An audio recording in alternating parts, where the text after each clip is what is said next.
Depuis pas mal de temps, il y a un truc que j'ai en tête concernant One Piece. Mais vu que je suis un peu con, j'ai mis masse de temps pour me rendre compte que ça pouvait faire un sujet de vidéo assez sympa. Du coup, balance le générique.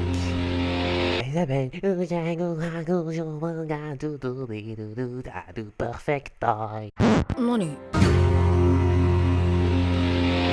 Elizabeth shoots in my fears and almost despair.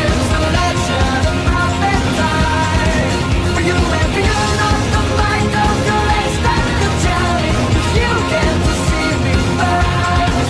And your loneliness and kindness, it could be my trigger. So let's share the perfect time. Aujourd'hui, on va parler de One Piece, on va parler de Luffy, on va parler de sa faiblesse et on va surtout parler du Guard Second qui est la plus dangereuse de ses formes.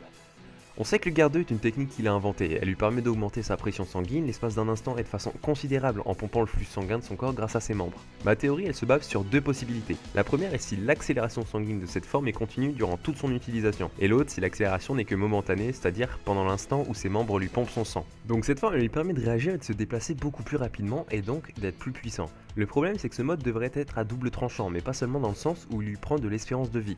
Le fait que son flux sanguin atteigne un tout autre niveau devrait le rendre vulnérable aux blessures. En gros, si Luffy lors de l'activation de son Guard Second se fait blesser, il devrait normalement mourir directement. C'est un peu vague dit comme ça, donc du coup je vais faire un exemple pour illustrer mes propos. Imaginez-vous un circuit hydraulique avec une circulation assez lente. Si on perce un trou dans ce circuit, l'eau s'écoulera en dehors petit à petit et on aura le temps de s'en rendre compte et donc de régler le problème.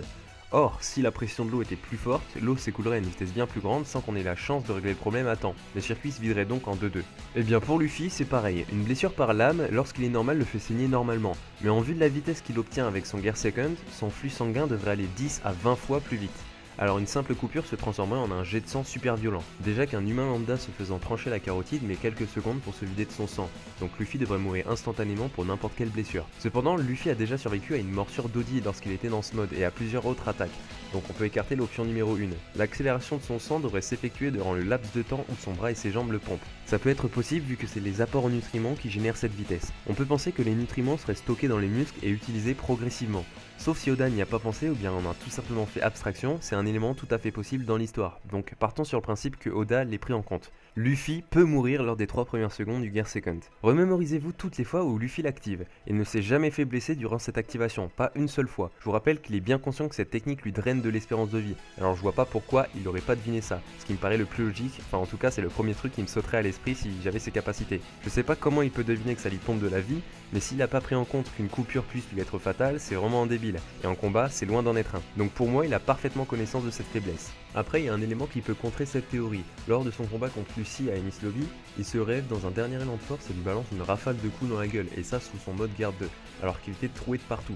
La seule option serait que ses muscles et organes aient durant le combat emmagasiné assez de nutriments comme l'oxygène et autres pour pouvoir les relâcher dans une dernière attaque. La réactivation du Guard Second n'était donc pas nécessaire, parce que sur le principe, il faut juste que son corps ait la possibilité de puiser dans les ressources de nutriments pour se déplacer à cette vitesse. One Piece est un manga où les combats se font généralement plus bourrins qu'intellectuels, et ça c'est ce qui le fait stagner au niveau de l'action. Pour passer à un nouveau stade, il faudrait qu'il y ait plus de combats avec de la vraie stratégie mise en jeu. Le fait que Luffy soit vulnérable durant cette transformation pourrait rajouter un petit plus au combat, parce que c'est vrai que c'est un manga où les faiblesses ne sont pas ou peu exploitées. On va conclure sur cette théorie, honnêtement je pense que c'est un oubli d'Oda. Ça aurait pu rajouter un petit truc grave sympa, genre un adversaire grave badass qui le nique grâce à ça à la première confrontation. J'ai pas dit qu'il devait mourir, hein, c'est pas un manga où les gens ressuscitent etc. Bon un Barbrook, mais c'est un cas à part. Mais non, je dis juste qu'après une attaque il aurait perdu tellement de sang qu'il sera en danger de mort. Et du coup après une fois guéri il sera obligé de revenir avec une technique, une stratégie machin pour pouvoir contrecarrer le bordel. Ça pourrait être stylé. Mais après je pense que ça serait trop beau. J'espère que cette explication elle vous aura tout de même fait kiffer et je vous dis à bientôt. J'ai 2 autres vidéos sympas sur le monde de One Piece en cours, donc dites-moi si vous les voulez rapidement ou plus tard, que je sorte ou non des vidéos sur d'autres thèmes avant. Donc à la prochaine, bye. 答えのない